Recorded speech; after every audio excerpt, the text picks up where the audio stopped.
네, 우리 기도하심으로 비유다 시작하겠습니다. 하나님 감사합니다. 오늘도 말씀 앞에 우리를 불러주시고 주의 말씀을 묵상하게 하시니 감사합니다.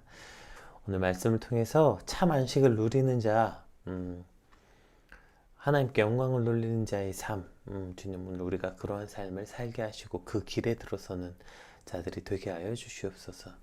들어도 듣지 못하고 보아도 보지 못하는 주님 그렇게 어리석은 자, 부끄러운 자의 길에 들어서지 않는 오늘이 되게 하여 주시옵소서. 감사합니다. 예수님 이름으로 기도드립니다. 아멘. 네, 오늘 함께 살펴볼 말씀 누가복음 13장 10절에서 21절까지 말씀 함께 살펴보겠습니다. 예수께서 안식일에 한 회당에서 가르치실 때에 18해 동안이나 귀신 들려 앓으며 꼬부라져 조금도 펴지 못하는 한 여자가 있더라.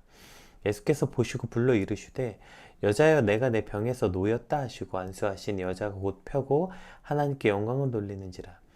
회당장이 예수께서 안식일에 병 고치시는 것을 분내어 무리에게 이르되 일할 날이 엿새가 있으니 그동안에 와서 고침을 받을 것이요 안식일엔 하지 말 것이니라 하거늘 주께서 대답하여 이르시되 외식하는 자들아 너희가 각각 안식일에 자기의 소나 나귀를 외양간에서 풀어내어 이끌고 가서 물을 먹이지 아니하느냐.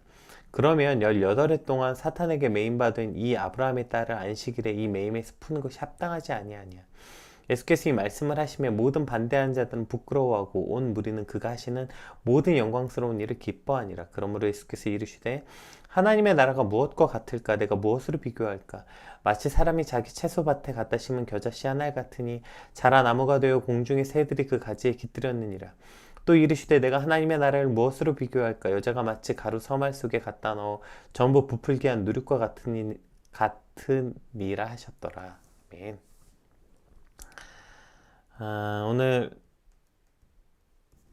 오늘 본문은 이제 안식일에 허리가 굽어 똑바로 설 수 없는 여인을 치료하신 사건, 이 사건을 중심으로 이제 결론적으로 하나님의 나라에까지 가르치시는 이야기가 오늘 본문이죠.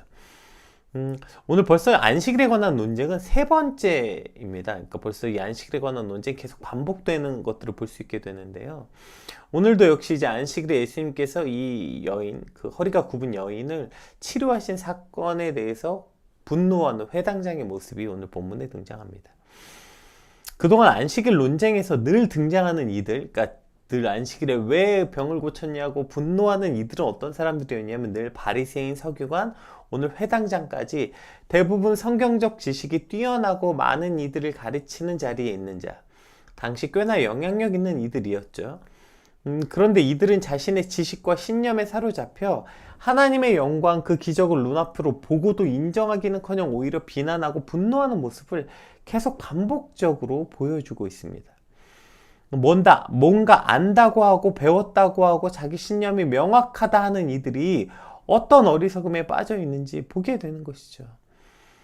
자신의 눈으로 지금 하나님의 기적을 보았는데 구약에 예언되었던 메시아, 그렇게 자기들이 말씀의 전문가, 말씀을 잘 아는 이들이면 분명히 이 구약에 예언된 이 메시아에 관한 이야기를 분명히 달달 외우고 있었을 텐데, 맹인이 보며 못 걷는 사람이 걸으며 나병 환자가 깨끗함을 받으며 귀먹은 사람이 들으며 죽은 자가 살아나며 가난한 자에게 복음이 전파돼야 한다 라고 했던 이 일이 지금 자신의 눈앞에서 이루어지고 있는데, 근데 지금 이것을 보지 못하는 거예요.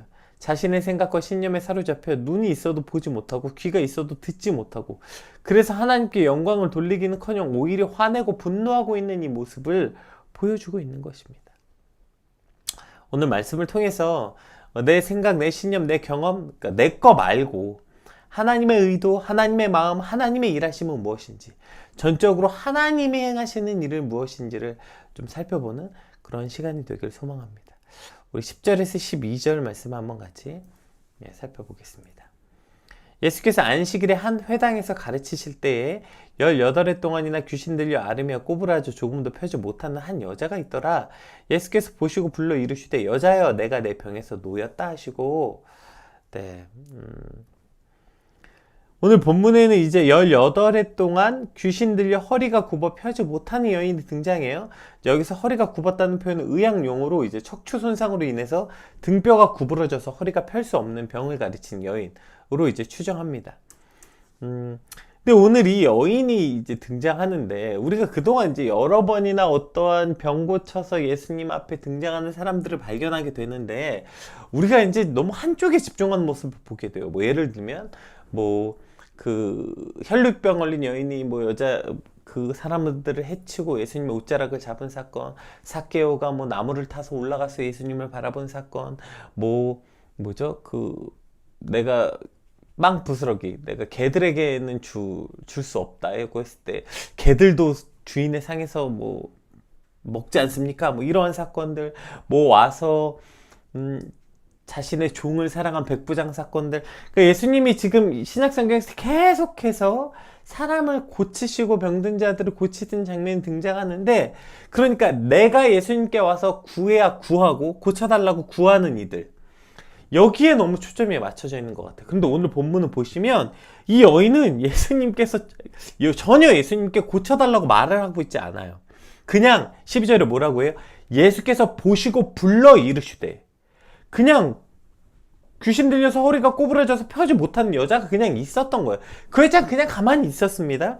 근데 예수께서 보시고 불러 이르시되 여자여 내가 내 병에서 놓였다 하시고 이 여인은 자신의 병을 고치기 위해서 어떠한 믿음의 행동을 한 것도 아니고 삭개오처럼 나무를 탄 것도 아니고 사람들을 해치고 가서 예수님 옷자락을 붙잡은 것도 아니고 어떤 것도 하지 않았어요. 그런데 그냥 예수님이 보시고 불러 이르시되 여자여 내 병이 놓였다. 이렇게 병 고침을 받았다는 것입니다. 우리가 예수님의 병 고침에 대해서 너무 자꾸 한쪽으로 치중되어 있는 건 마치 내 믿음의 행위를 무언가 하고 그 여자는 그러한 일들을 했고 사람들을 해치고 가서 그렇게 여인이 남자의 옷을 잡는 건 참 당시에 비난받아 마땅한 일이지만 믿음의 결단으로 예수님의 뭐 옷자락을 잡아서 고침을 받았다. 뭐 삭개오가 나무를 타고 올라가는 부끄러움을 무릅썼기 때문에 그 믿음을 보시고 하나님 삭개오를 보셨다. 우리가 흔히 말하는 믿음을 봤다라는 건 그 사람의 어떤 행위 그러니까 그 사람이 무언가를 했기 때문에 예수님이 그걸 통해서 고쳐줬다. 여기에만 너무 포커싱 되어 있다는 것입니다. 그런데 여러분 예수님의 구원하심은 예수님의 병 고치심은 늘 이렇게 무언가 한 사람만 구원하신 게 아니라는 거죠. 아무것도 하지 않은 이들 오히려 그냥 지나가다가 그 병자들을 보시고 늘 예수님의 병 고침의 핵심이 뭐였냐면 긍휼하심 그 여인을 긍휼히 여기고 안타깝게 여기시고 사랑한 마음으로 고쳐주셨다. 여러분 이것이 핵심입니다. 우리가 자꾸 믿음에 관해서 무언가를 말할 때 자꾸 잘못 생각하는 지점이 여기 있는 것 같아요. 내가 뭘 열심히 하고 나의 열심의 구함 즉 나의 열심이 이 치료와 구원에 이루어지는 핵심이 아니라는 거예요. 우리 안에 이루어지는 어떤 구원과 치료의 핵심은 예수님의 전적인 긍휼 예수님의 전적인 사랑하심, 즉 예수님의 주권으로 이루어지는 것이지 내가 무언가 믿음의 행위를 열심히 해서 이루어졌다. 이것이 우리가 착각하는 어떤 지점 아닌가 싶어요. 대단한 건 예수님이 나를 사랑해 주시고 예수님이 나를 긍휼히 여겨주시는 그 예수님이 대단한 것이지 그 예수님께 뭘 하려고 내가 뭘 열심히 하는데 믿음이 대단한 게 아니에요. 대단한 믿음이 어디 있어요, 여러분? 대단한 믿음이 어디 있습니까? 예수님이 대단하신 것이지 내 믿음이 도대체 뭐가 대단해? 인간이 가질 수 있는 믿음이라는 게 뭐가 대단하겠어요? 대단한 건 예수님의 저 전적인 긍휼히 여겨주심 예수님의 저 놀라운 사랑이 대단한 거지 내 믿음이 대단할 수 없는 거예요. 근데 우리는 마치 내가 어떠한 믿었더니 이런 일이 일어났더라 뭘 믿음으로 뭔가 해냈더라 내가 뭐 100일 동안 기도했더니 기도가 들어졌더라 뭐 1000번제를 드렸더니 기도가 되었더라. 자꾸 여기에 포커싱을 하고 있는 것 같아요. 내가 뭘 했다. 그러니까 그러니까 믿음의 행위가 전혀 중요하지 않다. 이런 것은 아닙니다. 그런데 그것을 통해서 뭔가 예수님의 능력을, 구원의 역사를, 그 결과를 내가 좌지우지할 수 있다는 착각. 여기서부터 지금 착각이 이루어진다는 것이죠. 내가 뭔가 해서 예수님이 구원하시고 뭔가 하지 않았기 때문에 일어나는 게 아니라 오늘 왜 우리가 구원받았습니까? 그렇게 늘 말하는 거 아니에요? 물론 영적인 구원은 공짜로 받았지만 다른 건 열심히 해야 된다. 그게 과연 그럴까요? 이것은 좀 이렇게 설명해 보는 건 어떨까 싶어요. 열심히 살아서 부모가 되는 겁니까? 아니죠. 부모가 되면 열심히 살게 되는 거 아닙니까? 그럼 열심히 살지 않았던 사람은 부모가 될 자격이 없습니까? 열심히 살고 열심히 책임감을 가진 사람만 부모가 되는 것입니까? 아니죠. 구원을 받았기 때문에, 그러니까 부모가 되었기 때문에 열심히 사는 것처럼 우리가 구원을 받은 예수님의 이 전적인 긍휼과 사랑하심을 입었기 때문에 믿음의 행위와 믿음의 행동들이 이루어지는 것이지, 우리의 믿음의 행위와 행동들 때문에 구원이 일어나는 게 아니라는 사실을 우리는 반드시 기억해야 됩니다. 우리 너무나도 쉽게도 우리 인생에 일어난 어떤 놀라운 사건들 앞에, 와, 너 앞에 어떻게 이런 축복이 있어? 야, 너 어떻게 했어? 아, 나 이렇게 해서 금식했어. 뭐 기도했어. 이렇게 기도했더니 이런 일이 일어났어. 핵심은 여러분이 기도해서 일어난 게 아니라 하나님이 나를 긍휼히 여겨주셨고 예수님이 나를 그렇게 사랑하셔서 이루어진 것입니다. 이것은 내 행위로 인해서 일어난 것이 아니라 예수님의 전적인 주권과 긍휼하심과 사랑으로 이루어졌다는 사건. 여러분, 우리가 이것을 반드시 기억해야 됩니다. 그러니까 이 두 가지를 모두 고려돼야 되는데 우리가 너무 한쪽에만 치중해서 내가 열심히 뭔가 해서 이루는, 무슨 열심히 공부해서 시험 성적 받는 것처럼, 여러분 이렇게 예수 믿는다고 착각하는 사람들이 너무나도 많이 있는 것 같아요. 오늘 이 여인은요, 아무것도 하지 않았습니다. 그냥 예수께서 보시고 부르신 거예요. 왜요? 너무 불쌍하니까, 너무 안 됐으니까. 18년 동안 허리를 펴지 못하는 그 여인의 삶이 너무 고통스럽고 귀신에 매여서 저렇게 살고 있는 그 모습이 너무너무 불쌍하니까 오늘 저와 여러분을 긍휼히 여기신 이유도 여기 있는 것입니다. 내가 열심히 해서, 내가 열심히 봉사해서 헌신해서가 아니라 그냥 제 존재 자체를, 저와 여러분의 존재 자체를 너무 사랑하시고 그 고통 속에 있는 게 너무 불쌍해서 그래서 그냥 부르시는 거예요. 여자여, 내 병에서 내가 놓였다. 오늘 이렇게 저와 여러분을 부르시는 그 예수님의 사랑과 긍휼하심, 내 믿음과 내 열심은 아니고요, 예수님의 긍휼하심과 예수님의 사랑을 집중하고 바라볼 때 우리가 그 예수님이 나를 부르시는 이 감격, 그 예수님이 나를 불러 고쳐주신 그 놀라운 구원의 감격들이 온전히 회복되고 이루어지게 될 것입니다. 우리 13절도 한번 읽어볼게요. 자, 이제 그렇게 여자를 부르시고 이런 일이 일어납니다. 안수하시니 여자가 곧 펴고 하나님께 영광을 돌리는지라, 이제 이런 표현이 있는데, 여기서 이제 한 가지 또 재밌는 표현이 하나님께 영광을 돌리는지라 라고 표현된 이게 미완료 과거형으로 사용해졌거든요. 미완료 과거형이라는 건 이런 겁니다. 이 여자가 계속해서 영광을 돌리고 있는 상태를 표현하고 있는 거예요. 영광을 돌리는지라, 이 말은 영광을 한번 돌렸다는 게 아니라 계속해서, 과거 미완료형, 미완료 과거형은 그러니까 계속해서 영광을 돌리고 있는 상태를 표현하는데요. 이 똑같은 상태가 언제 표현되어 있냐면 11절에 이 여인이 허리가 꼬부라져 있다고 표현하는, 허리가 꼬부라져 조금도 펴지 못하는 여자가 있더라 라고 사용할 때 이 단어 역시 N, 미완료 과거형 시제를 사용했어요. 그러니까 11절에 사용된 이 미완료 시제는 이 여자가 계속해서 허리가 굽어져 있는 고통을 의미했다면, 13절에 사용되어 있는 이 미완료는 계속적으로 하나님께 영광을 돌리는 표현에 사용되고 있는 이 극명한 대조를 보여주고 있는 것이죠. 즉, 계속적인 고통에서 계속적인 찬양의 상황으로 완전히 상황이 바뀌었다는 이 미완료 시제를 사용해서 대조를 표현하고 있는 거예요. 똑같은 미완료 시제. 이 여인은 늘 고통 속에 계속 고통에 있던 이 여자가 이제 계속 하나님을 찬양하는 상태가 되었다. 그 상태를 지금 완전히 바뀐, 180도 바뀐 이 상태를 대조적으로 보여주는 의도적 표현이라고 볼 수 있습니다. 이것이 여러분 예수님을 만난 인생을 가장 대표하는 핵심적 결과 아닙니까? 계속 고통에 있던 사람이 계속 하나님을 찬양하는 상태로 변화되는 것. 이것이 바로 예수님을 만난 이들, 구원을 받은 이들, 예수님을 체험한 이들의 삶의 가장 대조적인 삶의 모습일 거예요. 물론 때때로 고통스러울 수 있겠죠. 반대로 때때로 찬양할 수 있겠죠.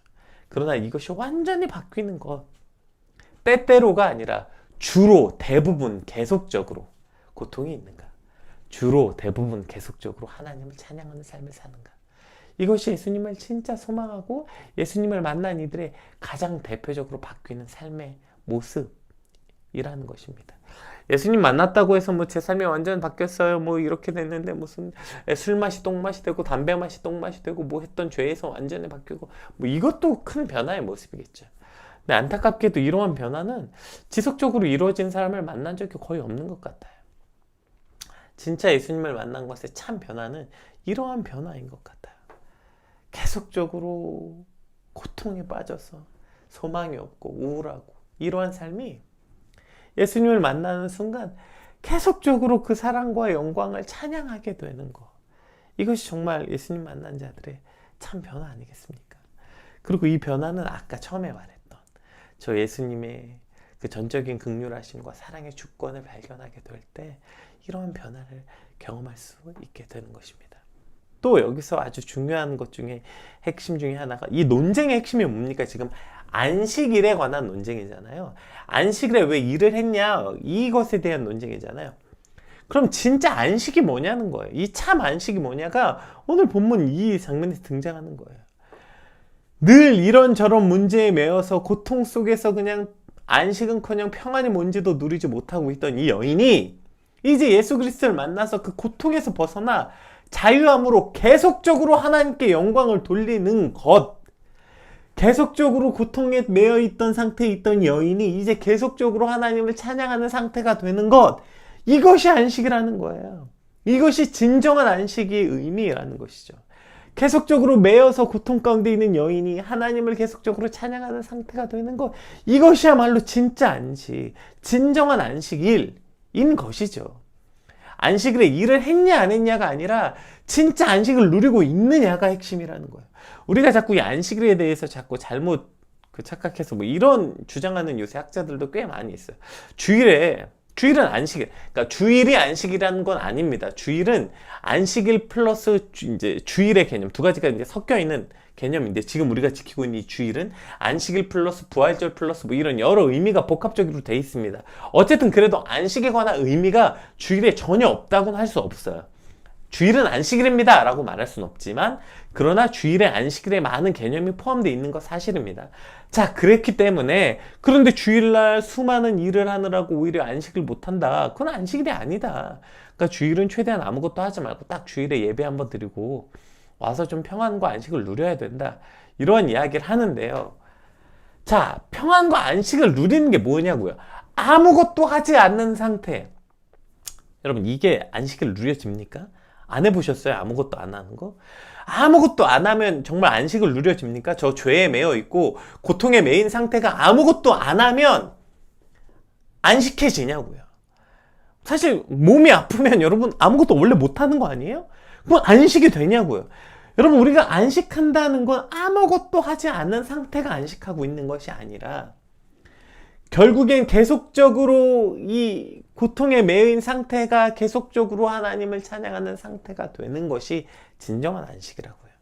아무것도 안 한다고 자유해지고 평안이 있습니까? 우리가 전쟁같이 무언가를 치열하게 하더라도 그것을 해서 결국에 이 참된 안식, 그러니까 그것을 통해서 계속적으로 매여서 고통에 있던 이 여인이 계속적으로 하나님을 찬양하는 상태가 되는 것, 이것이 진짜 안식이라는 것이죠. 우리의 주일이 뭐 많은 봉사도 할 수 있고요, 주일에 여러 가지 많은 일들이 있겠지만, 그걸 통해서 우리가 매여 있고 죄에 있던 우리가 이제 하나님을 찬양하는 상태로 된 하루를 보낸다면 이것이야말로 진짜 안식이라는 것입니다. 이것이 오늘 이 안식일 논쟁에 안식이 무엇인지에 대해서 우리가 또 깨닫게 되는 아주 중요한 진짜 안식이 무엇인지 보게 되는 중요한 의미입니다. 우리 또 14절에서 17절까지 한번 또 읽어보겠습니다. 자, 이제 이걸 보고 이제 회당장이 등장합니다. 회당장이 예수께서 안식일에 병 고치는 것을 분내어 무리에게 이르되, 일할 날이 여세가 있었으니 그동안에 와서 고침을 받을 것이요 안식일은 하지 말 것이니라 하거늘, 주께서 대답하여 이르시되, 외식하는 자들아, 너희가 각각 안식일에 자기의 소나 나귀를 외양간에서 풀어내어 이끌고 가서 물을 먹이지 아니하느냐? 그러면 18해 동안 사탄에게 매임받은 이 아브라함의 딸을 안식일에 이 매임에서 푸는 것이 합당하지 아니하냐? 예수께서 이 말씀을 하시고 모든 반대한 자들은 부끄러워하고 온 무리는 그가 하시는 모든 영광스러운 일을 기뻐하니라. 네. 자, 지금 이 회당장이 예수님께서 안식일에 이 여인을 고치시는 걸 보고, 아니 6일 동안 하면 되지 왜 특별히 오늘 고쳤냐, 오늘 하지 말았어야지 라고 말합니다. 그랬더니 이제 예수님께서 이 외식하는 자들은 많이 설명했으니까 다시 설명하지 않을게요.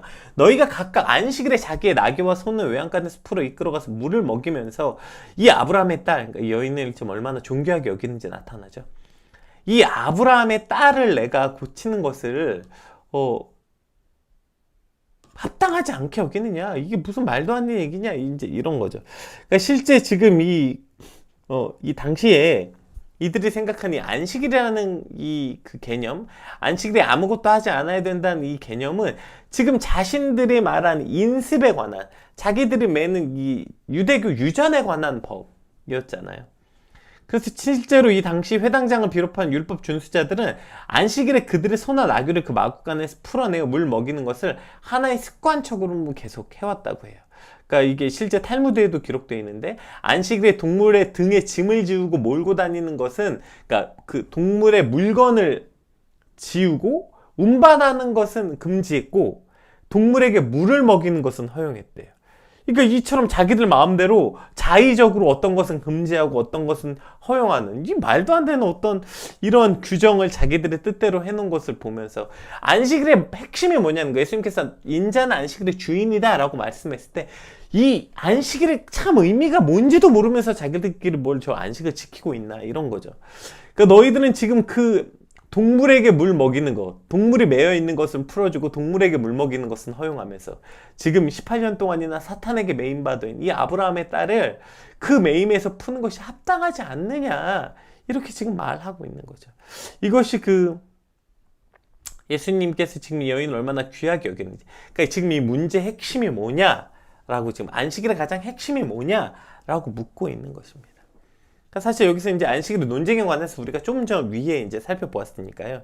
이제 안식일의 논쟁, 뭐가 참 안식일인지에 대해서는 우리가 이제 살펴보는데, 여기서 또 이 회당장의 가장 어리석은 모습이 뭡니까?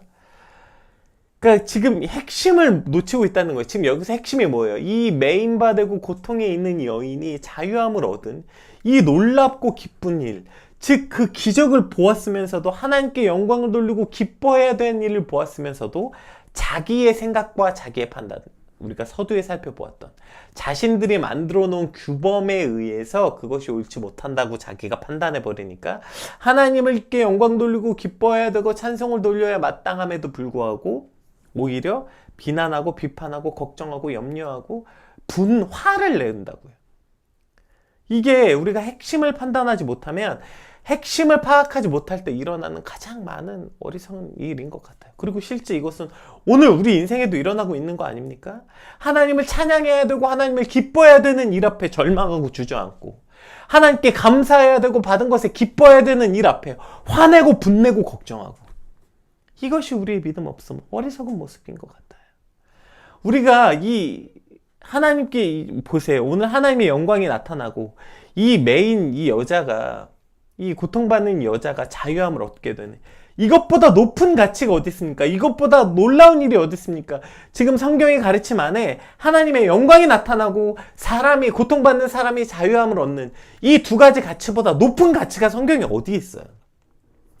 이것이 가장 높은 가치의 일이고, 이것을 눈앞에 봤으면서 불구하고 자신의 생각, 자신의 판단, 이것이 성경의 판단보다 먼저 있으니까 하나님의 영광이 나타난 것을 보고도 못 보고, 그 고통받는 여인이 이제 해방되어서 하나님을 찬양하는 것을 보면서도 보지 못하는 이러한 어리석음을 참 보게 되는 것 같아요. 너무 많은 예가 있는 것 같은데 시간이 많이 없어가지고, 그러니까 우리 안에 오늘도 사실 우리가 하나님으로부터 우리 인생에 일어난 사건들을 판단하지 못할 때 우리도 이렇게 살게 되는 거 아닙니까? 마땅히 기뻐해야 될 일에 기쁨을 빼앗기고, 마땅히 감사해야 될 일에 감사를 빼앗기고, 오히려 화내고 불안해하고 두려워하는 것, 이런 어리석음에서 오늘 깨어나길 우리가 간절히 소망해야 되는 것입니다. 오늘 우리 인생에 일어난 일을 말씀에 비추어서, 그러니까 내 생각, 내 신념이 아니라 그것이 하나님의 영광이 드러난 일이고, 매이고 갇힌 자가 자유함을 얻는 일, 이 가장 핵심적인 일에 가치 판단해서 이것이 일어났다면, 여러분 오늘 우린 마땅히 기뻐해야 되는 것입니다. 앞으로 일어날 일에 대해서 염려하고 걱정하는 게 아니라, 혹은 그게 내게 일어나서 이런 것이 아니라, 내게 일어나지 않았다고 해서 질투하고 이래서 분노하는 게 아니라, 그 일이 내 옆에서 일어난 일이든 어떤 일이든 내 눈으로 그것을 목도했다면 하나님의 영광을 찬양하고, 그리고 그것을 기뻐할 수 있는 믿음, 이것이 오늘 우리에게 있어야 되는 것이죠. 또 당연히 그러면 우리가 당연히 주신 것, 받은 것에 감사하고 그것을 충분히 누리고 기뻐해야 될 줄 알아야 되는데, 또 오히려 받지 못한 것에 집중하고 없는 것을 집중해서 받은 것마저 하찮게 여기는 이러한 어리석음이 우리 안에 있다는 거지. 이 모든 어리석음에서 우리가 벗어날 때, 오늘 본문이 이제 이렇게, 우리가 지금 함께 읽은 말씀은 이렇게 되는 거죠. 이렇게 됐더니 보세요. 그렇게 진짜 하나님의 영광을 바라보는 자들은, 기뻐하는 것을 빼앗기지 않는 자들은 어떻게 돼요? 그가 하시는 모든 영광스러운 일을 기뻐하느니라. 아멘. 이게 오늘 우리가 살아가는 방식이어야 돼요. 그런데 이 말씀에 반대하는 자들은 부끄러운 삶을 살게 된다는 거예요. 결국 자기 생각에 빠져가지고 기뻐하는 것을 기뻐하지도 못하고, 피를 불어도 춤추지 않고, 고글에도 울지 않고, 지금 이게 무슨 일인지도 모르고, 그 자들은 그저 부끄러워하는 인생을 살 수밖에 없지만, 그러나 그가 하시는, 하나님이 하시는 일을 본 자들, 그 자들은 모든 영광스러운 일에 기뻐하는. 즉 보세요. 오늘 본문에 두 가지 사람 모두가 등장합니다. 똑같은 일을 경험했어요. 하나님이 하시는 영광스러운 일을 모두가 보았어요. 그런데 어떤 이들은 부끄러워하고 어떤 이들은 기뻐하는 길을 걷는 것입니다. 오늘 저와 여러분의 인생에는요, 하나님이 분명히 일하시고 하나님이 일하시는 걸 우리는 분명히 경험합니다. 이건 확실합니다. 하나님은 늘 일하십니다. 하나님이 일하시지 않는 자와 일하는 자의 나뉘는 게 아니에요. 하나님은 누구에게나 오늘 일하고 계세요. 저와 여러분 누구에게나. 자, 그런데 어떤 누구는 자신의 생각에 갇혀서, 혹은 자신의 신념에 갇혀서, 어쨌든 그 하나님이 일하시는 것을 하나님이 일하시는 줄도 모르고, 그것을 기뻐하지도 못하고 감사하지도 못하고 부끄러운 길에 서거나, 누군가는 그것을 하나님의 영광스러움을 바라보고 기뻐하고 감사하는 자, 이 두 가지 길에 서게 된다는 것입니다. 오늘 우리가 어떤 길에 서야 되는지 너무나도 명확한 거 아닙니까? 오늘 이 하나님의 영광스러움에 기뻐하는 자에 서게 되는 저 여러분 되시기 주님을 축복합니다. 그리고 이제 그 뒤에 천국이 어떤 자인가에 대해, 천국이 어떤 일인가 예수께서 이 말씀을 하시고, 이제 그러므로 예수께서 이르시되 하나님의 나라는 무엇과 같을까, 이제 말씀과 연결해서 이제 하나님의 나라에 대해서 이제 설명하신 내용, 시간 관계상 읽지 않겠고요. 그래서 이제 겨자씨와 그 누룩에 관한 이야기가 나왔습니다. 겨자씨는 작은 것 하나, 미약한 것 하나가 크게 자라나서 공중의 나무가 그 가지에 깃들이는 자의 삶을 살게 된다. 여기서는 뭔가 크게 된 게 핵심이 아니라 그 작은 게 크게 되어서 누군가, 공중의 새들이 그 가지에 깃들게 되는 삶. 누구도 기대하지 않았던 그 작은 것이 많은 이들에게 이렇게 쉼이 될 수 있는 영광스러운 일이 일어나는 것, 이것이 하나님 나라의 법칙이기도 하고, 또 그 작은 누룩 하나가, 이것은 이제 그 누룩이 서마를 부풀게 하는 건 우리 안에 일어나는 내적인 변화를 말하는 거죠. 결국 이 하나님의 영광을 바라보고 하나님을 기뻐할 줄 아는 자들은, 그렇게 오늘 우리가 있는 영역에서 아주 작은 겨자씨 같은 우리의 미약한 것지만 누군가에게는 그렇게 와서 쉼을 얻게 해줄 수 있는 자의 삶, 또 우리 안에 그 작은 복음 하나가 내 삶에 있는 내 모든 가치관과 신념, 모든 것을 뒤집어 엎어 하나님의 말씀을 가장 우선하게 되는, 그 가장 큰 것을 갖게 되는 삶을 살아가게 될 것입니다. 오늘 받은 말씀 놓고 함께 같이 기도합시다. 오늘 이 안식일 논쟁을 통하여서 우리가 무엇을 바라봐야 하는 것인지 조금 같이 기도했으면 좋겠습니다. 하나님, 내가 뭘 했고 안 했고가 핵심이 아니라 하나님이 무엇을 행하시는지를 보는 자, 하나님이 어떠한 긍휼을 베푸셨고 하나님이 어떠한 사랑한 마음으로 베푸셨는지 그것을 깨달은 자는 참 안식을 누릴 수 있는 것을 우리가 깨닫습니다. 어리석게도 같은 사건을 바라보고도 감사하지 못하고 오히려 걱정과 염려하고 기쁨을 빼앗기는 자가 아니라, 그런 부끄러운 자가 아니라 하나님의 영광을 바라보고 그것을 기뻐하는 자의 길에 서는 오늘이 되게 하여 주시옵소서. 우리 같이 받은 말씀 놓고 함께 기도하겠습니다. 기도합시다.